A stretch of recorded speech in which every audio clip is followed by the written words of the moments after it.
صحابہ کرام کے حوال نہیں پڑے، حضرت ابوبکر صدیق کا حال نہیں پڑا، حضرت علی المرتضیٰ کا حال نہیں پڑا، حضرت ابو ذر غفاری کا حال نہیں پڑا، حضرت سعید ابن جبیر رضی اللہ تعالیٰ عنہ کا حال نہیں پڑا، حضرت ابی ابن کعب کا حال نہیں پڑا، حضرت عبداللہ ابن مسعود کا حال نہیں پڑا، اور باقاعدہ ایک جتھا جس کو اصحاب صفا سے تعبیر و موسوم کیا گیا، ان کا حقائق بجا لانے کے بعد اپنا باقی سارا وقت یا نوافل میں گزارتے تھے، یا درود پڑھنے میں گزارتے تھے، یا قرآن پڑھنے میں گزارتے تھے، یا زہد میں گزارتے تھے، یا حضرت مشیدی میں گزارتے تھے۔ یہی طریقہ تو آگے چل کے تصوف کہلایا ہے۔ اور جن لوگوں نے اس طریقے کو اختیار کیا ہے ان میں حضرت صاحب رسالہ قشیریہ نقل فرماتے ہیں کہ سیدنا صدیق اکبر نے ہجرت کے سفر میں حضور کے ساتھ غار میں جو خلوت اختیار کی، حضور کے ساتھ جو تنہائی اختیار کی، وہ معیت شیخ کی ابتدا ہے۔ ہر چیز کو ترک کر کے، ترک دنیا، ترک عقبہ، ترک مولا، ترک، یہ نقش بندیہ کے 4 اصول ہیں، اور 4 ترک ان کو کہا جاتا ہے، 4 ترکی ان کو کہا جاتا ہے۔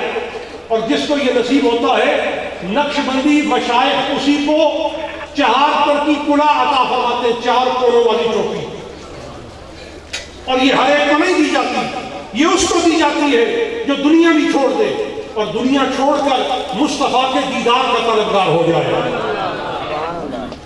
ترک عقبہ، جو آخرت کو ترک کر کے جزا کا متمنی نہ رہے، دیدار کا متمنی ہو جائے، رضائے مولا کا متمنی ہو جائے۔ ترک مولا، دنیا کے تمام آقام سے اپنا رشتہ ختم کر کے اپنا آقا اور مولا، حتمی اور تقی خدا کو مان لے، اور پھر خدا کے مختار مصطفیٰ کو مان لے، اور صالح مومنین کو اپنا مولا مان لے، اور پھر وہ اپنے تمام معاملات میں ایسی استقامت اور استقلال پیدا کرے کہ پھر چھوڑنے کو بھی چھوڑ دے۔ ایسی کیفیت جس پر متحقق ہو جاتی ہے، اس کو 4 ترکی کلا عطا کی جاتی ہے۔ اور یہی وجہ ہے کہ جب بھی ظاہر و باطن میں کامیابی اختیار کرنے والے کسی فرد پر آپ کی نظر پڑے، امام بخاری کو دیکھ لیں، امام اعظم ابو حنیفہ کو دیکھ لیں، امام اوزاعی کو دیکھ لیں، امام بقائی کو دیکھ لیں، امام شافعی کو دیکھ لیں، امام قرطبی کو دیکھ لیں، امام ابو بکر جساس کو دیکھ لیں، امام رازی کو دیکھ لیں، امام محی الدین ابن عربی کو دیکھ لیں۔ جتنے علم کے ظاہر و باطن، قال اور حال کے شہنشاہ سلاطین اور آئمہ گزرے ہیں، آپ کو ماننا پڑے گا کہ انہوں نے کتاب کو بھی پڑھا ہے، دراسات کو بھی پڑھا ہے، لیکن جب متون پر ان کو درد و ضبط ہو گیا، پھر دل کی دنیا کو آباد کرنے کے لیے کسی مرد حق آگاہ کی طرف توجہ کی ہے۔ تو پھر یہ حقیقت اپنی تمام رعنائیوں کے ساتھ ہمارے اور آپ کے سامنے براجمان ہوتی ہے کہ اگر آپ کو کامیابی درکار ہے تو آپ کو ان بندگان عشق کی طرف رجوع کرنا ہوگا کہ جن کے لیے یہ کہا جاتا ہے در کف جام شریعت، در کف سندان عشق، ہر ہوس ناک ندانت جام و سندان باختن، اے بندائے طلب کمال اٹھ، اگر تو عروج اور اگر تو کمال چاہتا ہے اس بندے کو ڈھونڈ جس کے ہاتھ میں ایک طرف شریعت کا جام ہے، دوسری طرف عشق کی عہد ہے، وہ نزاکت کو اور سختی کو باہر یکدگر ملا کر اس طرح چلتا ہے کہ نہ نزاکت میں فرق آنے پاتا ہے، نہ سختی اور استقرار میں کمی آنے پاتی ہے۔ ان دونوں کو لے کر چلتے ہوئے مصطفیٰ کی بارگاہ تک پہنچ جایا کرتا ہے۔ لہذا میں سمجھتا ہوں کہ آج کے اس دور میں جن لوگوں کی اقتداء کرنے سے، جن لوگوں کی پیروی کرنے سے ہمیں کامیابی نصیب ہوگی، وہ لوگ در حقیقت ناطقین حق ہیں جن کے لیے میرے مصطفیٰ نے فرمایا، میں اپنے خطاب کا اس حدیث کو تتمہ بناتا ہوں۔ میرے آقا سید عالم معلم و مقصود کائنات صلی اللہ علیہ وآلہ وسلم نے فرمایا، غیر الدجال یخطف علی امتی من الدجال الائمۃ المضلون۔ فرمایا ایک آخری دجال جس سے ہر نبی نے اپنی امت کو ڈرایا ہے، متوجہ کیا ہے، اس پر خبردار کیا ہے، غیر الدجال اخوف علی امتی، اس دجال کے آنے سے پہلے میری امت پر اور بھی بہت خوفناک دجال آئے۔ دامن گرفتگان نقشبندیہ گوش پر آواز ہو۔ حضور نے فرمایا کہ آیت ساعہ میں جس دجال کے آنے کا ذکر ہے اس سے پہلے بھی دجال آئیں گے، اس سے پہلے بھی بولو اس سے پہلے بھی آئیں گے۔ وہ دجال کون ہے؟ میرے آقا نے فرمایا الائمۃ المضلون۔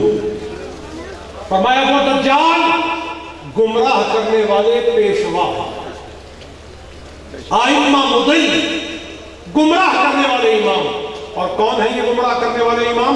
گمراہ کرنے والے امام وہ ہیں جو ہمارے عقائد خراب کر دیں، جو ہمارے اعمال خراب کر دیں، جو ہمارے نسل خراب کر دیں، جو ہماری طریقت خراب کر دیں، جو ہماری شریعت خراب کر دیں، جو ہمارے تعلق خراب کر دیں، جو ہمارا ظاہر خراب کر دیں، جو شجرے تبدیل کر دیں، جو قبروں کی تختیاں تبدیل کر دیں، جو زمین کے منارے تبدیل کر دیں، جو زمین کا ظاہر بدل دیں، جو زمین کا باطن بدل دیں، جو بدمعاش ہماری قبروں کو بدل سکتے ہیں، وہ ہمارے دین کو بھی خراب کر سکتے ہیں۔ ماننا ہوگا آپ کو کہ اگر اپنا دین بچانا ہے تو بدر الدجا جیسے فقیروں کو پکڑنا ہوگا۔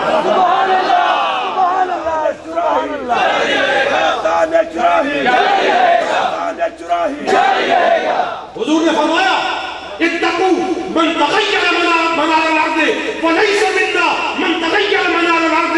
حضور نے فرمایا جو زمین کے حدود بدل دے، یہ منار الارض کیا ہوتے ہیں معلوم ہے آپ کو؟ منار الارض کسے کہتے ہیں؟ فقہائے کرام نے اس اصطلاح کو حدیث سے لے کر اس کی توضیح یہ کی ہے کہ جو جن کو ہم پنجابی میں زمین کا بننا کہتے ہیں، کیا کہتے ہیں؟ زمین کا بننا، جس سے زمین کی پیمائش کا اور زمین کی حدود کے تعین کا تعلق ہے۔ حضور نے فرمایا جو زمین کے بننے گم کر دے وہ ہم میں سے نہیں ہے۔ معلوم کیا ہوا؟ زمینی حقائق کو بدلنے والا بھی ہم میں سے نہیں ہے اور عقائد کے حقائق کو بدلنے والا بھی ہم میں سے نہیں ہے۔ اور مجھے خوشی ہے کہ ہم نے جس فقیر سے دوستی کی ہے وہ اپنا عقیدہ بھی پرانا رکھنے والا ہے، وہ اپنا عمل بھی پرانا رکھنے والا ہے۔ اور کیوں نہ ہم اس فقیر کے فقر پر ناز کریں، اس واسطے کہ ہم دیکھتے ہیں کہ اس فقیر کی پشت پر فاروق اعظم جیسا صاحب جاہ و جلال بیٹھا ہوا۔ اللہ کریم اس آستانے کے فیض کو تا صبح قیامت جاری و ساری رکھے اور ہمیں ان کی محبتوں سے اور ان کے تجلیات سے مقتصد فیض رہنے کی توفیق عطا فرمائے۔ میں حضرت صاحبزادہ صاحب کی طرف سے پیش کی جانے والی دعوت کا بار دیگر شکریہ ادا کرتا ہوں کہ وہ بڑی محبت فرماتے ہیں اور ہمیشہ عرس مبارک میں ہمیں فیض سمیٹنے کے لیے اور حضرت خواجہ کی بارگاہ میں حاضر ہونے کے لیے دعوت عنایت فرماتے ہیں۔ میں دعا کرتا ہوں پروردگار ان کے رزق میں، عمر میں، ایمان میں، اولاد میں برکت عطا فرمائے۔ والسلام علیکم۔